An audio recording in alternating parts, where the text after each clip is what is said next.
Welcome friends. This session deals with the systems of Indian philosophy, namely Vedic and non-Vedic systems, and especially focusing on Charvaka's theory of perception. Introduction. The schools of traditional Indian philosophy are classified into two groups, the orthodox and heterodox. Astika and Nastika are technical terms in Indian philosophy used to classify philosophical schools. The orthodox schools are those that accept the authority of the Vedas. By this definition, Nyaya, Vaisheshika, Sankhya Yoga, Purva Mimamsa and Vedanta are classified as Astika schools. The heterodox schools are those that do not accept the authority of the Vedas as a pramana. The heterodox schools are three: Charvaka, Jaina and Buddhism. These schools are also named as Vedic and non-Vedic schools. Charvaka is the school of ancient Indian materialism. This school is also known as Lokayata, which means popular among the masses. The school of materialism in Indian seems to be very old. References of materialism are found in the epics and early Buddhist literature, but it is very difficult to trace the development of Indian materialism because the literature of materialism is now practically lost. We find only allusions to them from different parts of other philosophical literature. It is believed that the literature of materialism is destroyed by the Brahmana priest. Because in India, materialism was a protest against the monkdom of the Brahmana priest and the philosophy of Upanishads. Materialism in India was a discontent against the socio-political conditions which exist in the post-Upanishadic period. But materialism is as old as philosophy and human civilization. Gems of materialism are found even in the hymns of the Rig Veda, which is considered as the oldest record of human civilization. Brihaspati is regarded as the founder of Charvaka school of thought. His sutras are not available now. The Sarvadarshana Sangraha of Madhvacharya gives a summary of the teaching of the school in its first chapter. None of the systematic works of this school is extant now, except Jayarashi's Tattva Paplava Simha, which seems to be a summary of Brihaspati Sutras. Chief sources of information about Charvaka are given in the works of other schools, but this is done by them only to refute the materialism. The strong points of the school are omitted and weak points are exaggerated by the opponents. So, it is not easy to trace the history of Charvaka school in the history of Indian philosophy. Though Madhvacharya gives a summary of the Charvakas in his Sarvadarshana Sangraha, his account seems to be based on the works of the opponent schools of Charvakas. It is therefore very difficult to have correct ideas of it. In the absence of the original works, we are forced to follow the one-sided accounts about Charvakas, which is given by their opponents. D. R. Shastri says, "It is well known to students of Indian philosophy that the original sutra works of the materialists, skeptics and agnostics of India are now lost to us. To be compelled to rely exclusively for a certain doctrine or way of thought on its presentation by its avowed opponents is not the safest way of understanding it. Opponents are seldom found free from prejudices and personal predilections. Purva Pakshas or the opponents' views are almost invariably presented in an inadequate and unsympathetic manner, so that no sound judgment as to their proper philosophical worth can be easily formed." Tradition is not unanimous about who Charvaka was. Sometimes the word denotes a proper person. Brihaspati is regarded as the founder of the school.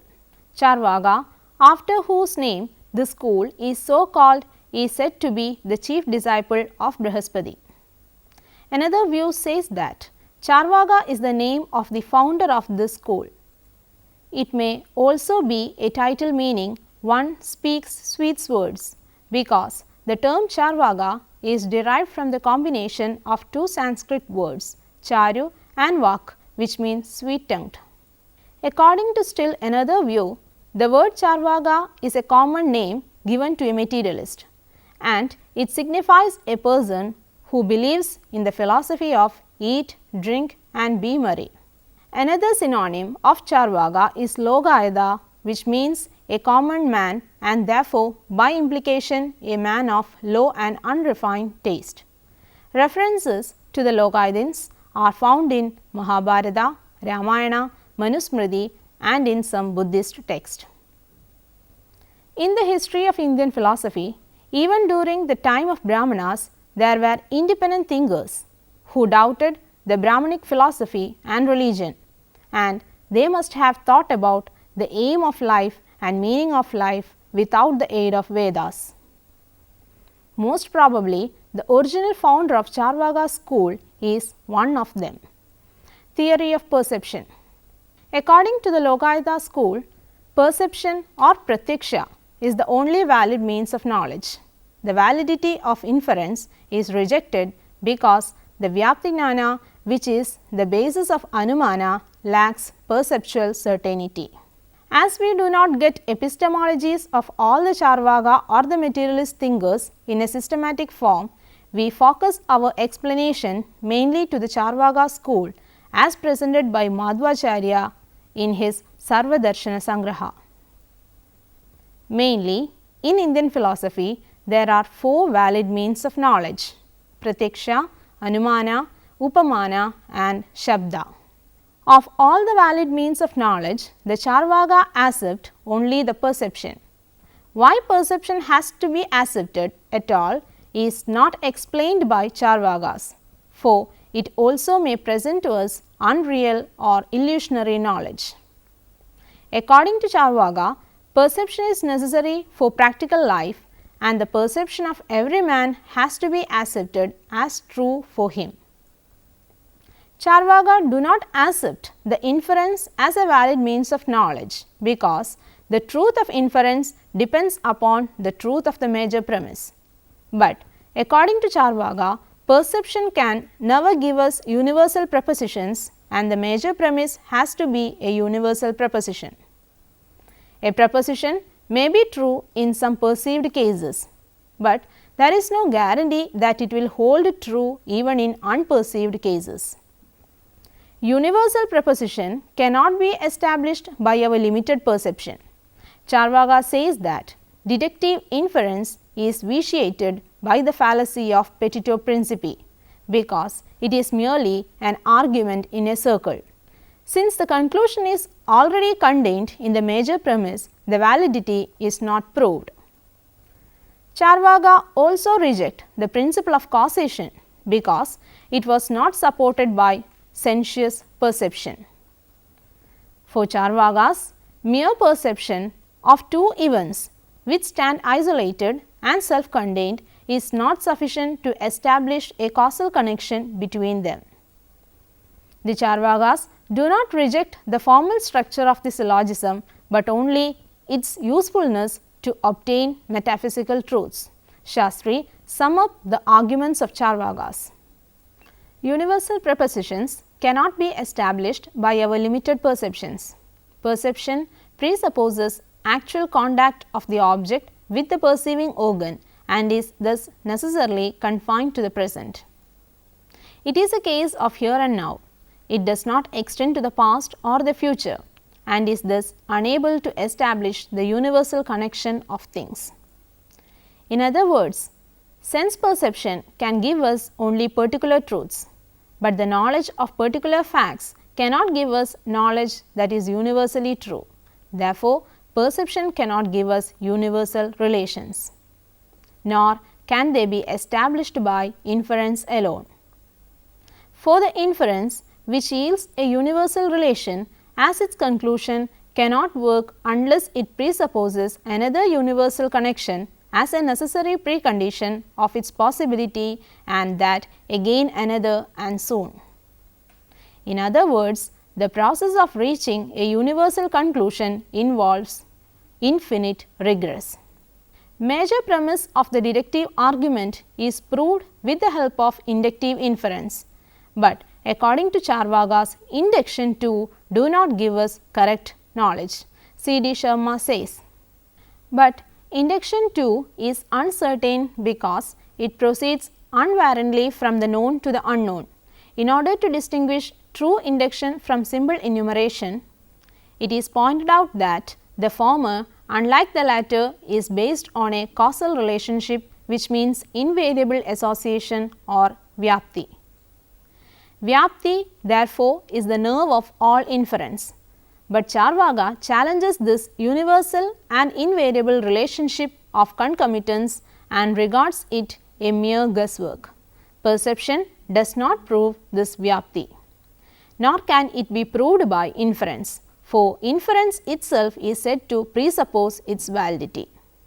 Testimony too cannot prove it, for firstly, testimony itself is not a valid means of knowledge, and secondly, if testimony proves vyapti, inference would become dependent on testimony, and then none would be able to infer anything by himself. Hence, inference cannot be regarded as a valid means of knowledge. Induction is uncertain and deduction is argument in a circle. In our life, we often use inference, and often our inference turns to be true. But for Charvakas, all our inferences are mere guesses. Their truth is simply accidental. We can verify our results of inference only when we perceive the object of the so called inference.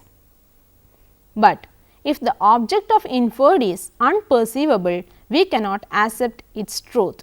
All metaphysical entities like Atman, God, heaven, etc. are unperceivable and can never be accepted as true. For Charvaka, comparison or upamana is equally unable to establish a universal relation, because it only establishes the relation between a name and something that bears that name. Example, the application of the already named Gavaya to an animal that looks like but is not a cow. In this case, the relation between the name and the named is a particular relation, but we need an unconditional universal relation. Thus, the universal relation which is indispensable to all inference is not given by any of the so called sources of knowledge. Thus, Charvaka reject the comparison or upamana as a source of knowledge. For Charvaka, like inference and comparison, verbal knowledge also is not acceptable as giving truth about reality. We obtain some knowledge from the words uttered by other people, but such knowledge is only a limited knowledge about something which is perceivable. But if the words of our friends mean something unperceivable, they cannot be accepted as valid means of cognition. Most of the words in the Vedas refer to objects that can never be objects of sense perception. So, the Vedas cannot be accepted as a pramana or valid means of cognition. According to Charvakas, the Vedas are unreliable because they are self-contradictory. Vedas, in some places, they ask us not to destroy life, but in other places in the same text they tell us to perform sacrifice killing the animals. Vedas are composed by cunning Brahmins who make a living by officiating at Vedic ceremonies and by obtaining gift. Radhakrishnan narrates aesthetic position of Charvaka as follows: there is no world other than this, neither heaven nor hell. These are the inventions of impostors. Religion is a foolish aberration, a mental disease. A god is not necessary to account for the world. Under the dominance of religious prejudices, men are accustomed to the idea of another world and of God, and when the religious illusion is destroyed, they feel a sense of loss and have an uncomfortable void and privation. Nature is absolutely dead to all human values. It is indifferent to good and bad. The sun shines equally on the good and the evil. The majority of men, thanks to their weakness, believe that they are deities, protectors of innocence and avengers of crime, who are open to persuasion and flattery. All this is due to lack of thinking. We do not see anywhere in the course of the world interposition of superior beings. we falsely interpret natural phenomena when we trace them to gods and demons. It was impossible for those denying spirits to look upon nature as if it were a proof of a good God, to interpret history as if it were a revelation of a divine reason, to explain personal experiences as if they were the limitations of providence. To treat history as God's witness to justice or the events of the world as things planned by providence for the salvation of the soul is nothing short of hypocrisy. Nature does things herself without any meddling by the gods. The variety of the world is born of itself. Fire is hot and water cold because it is all in the nature of things. Who colors wonderfully the peacocks, or who makes the cuckoos coo so well? There is, in respect of these, no cause other than nature. With an audacious dogmatism, the philosophy swept the world clean of all its values, and put down belief in God and the other world as a sign of mendaciousness, feminism, weakness, cowardice, or dishonesty. As inference, comparison, and scriptural testimony are unreliable, other forms of valid means of knowledge go with them. Critical comments. The crude Charvaka position has been strongly criticized by all systems of Indian philosophy. Faith in the validity of inference is a common trait of almost all the schools of Indian philosophy. According to the Buddhist philosophers, the Charvaka can understand others only through inference and make others understand him only through inference. Because ideas cannot be perceived, they can only be inferred. So, the Charvakas cannot refute inference. The very refutation of inference by the Charvakas is itself based on inference. Hence, the Buddhists argue that the self-refuted Charvaka position is nonsense. Refutation of the validity of inference from the empirical standpoint is the refutation of thinking and discussion. Using these arguments, Charvaka's refutation of inference is vehemently criticized by the Buddhist. According to Nyaya philosophers, Charvaka's argument against Vyapti is pointless because regarding Vyapti as Sobhadi, the Charvaka point out the probability of its exception in future or at remote places. But the argument of Charvaka is itself based on inference, because the knowledge of future or remote places depend not on perception but on inference. The Charvakas have refuted the existence of the cause-effect relation. Nyaya argues that there is no reason for doubting the inevitability of the cause-effect relation, otherwise any cause may lead to any effect. The Charvakas do not accept any argument without conditions, thus their own argument becomes self-contradicted as it is not without conditions. C.D. Sharma's remarks about the epistemological position of Charvaka is noteworthy. He says, perception itself, which is regarded as valid by the Charvaka, is often found untrue. We perceive the earth as flat, but it is almost round. We perceive the earth as static, but it is moving round the sun. Such perceptual knowledge is contradicted by inference. He concludes, the Charvakas cannot support his views without giving reasons which presuppose the validity of inference. Now, there are some assignments for you to work out. Number 1, describe the Charvaka epistemology. Number 2, how Charvaka refute the Anumana. Explain. Number 3, causation is not valid. Explain the arguments of Charvaka. I can suggest few books for your reference. Number 1, S. Radhakrishnan, Indian Philosophy, Oxford. Number 2, S. N. Dasgupta, History of Indian Philosophy, Cambridge. Number 3, P. T. Raju, Idealistic Thought of India, Harvard University Press. Number 4, Madhvacharya, Sarvadarshana Sangraha, Pune. Number 5, F. Max Muller, Six Systems of Indian Philosophy, Longman, New York. Number 6, Jayarashi, Tattva Paplava Simha, Baroda. Number 7, S. Dasgupta, Obscure Religious Cults, Calcutta. Number 8, Devi Prasad Chattopadhyay, Lokayata, People's Publishing House, Calcutta. Number 9, Cultural Heritage of India, Volume 3, Ramakrishna Mission Institute of Culture, Calcutta. Hope you have enjoyed the session. We will meet again with another topic in the coming sessions. Thank you.